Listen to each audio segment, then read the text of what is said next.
ہما کو سمجھ آ گیا کہ ظلم صرف اس نے نہیں سہا بلکہ اس کی معصوم بچی بھی اس کی تکلیف کا شکار ہو گئی۔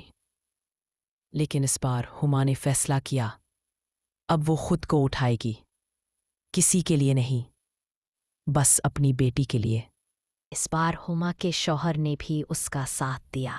آخر کار اسے سمجھ آ گئی کہ اس کے اپنے گھر والوں کے غلط سلوک کی سزا اس کی معصوم بیٹی کو مل چکی ہے۔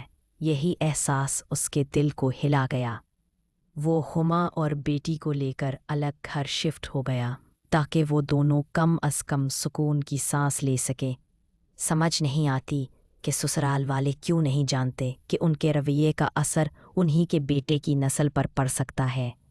وقت رہتے شوہر کو اپنی بیوی کے لیے کھڑا ہونا چاہیے، ورنہ بعد میں صرف پچھتاوا رہ جاتا ہے۔ آپ اس بارے میں کیا سوچتے ہیں؟ کمنٹ کر کے ضرور بتائیے گا، اور ہر فرد ایک کہانی کو سبسکرائب بھی کر لیجئے گا۔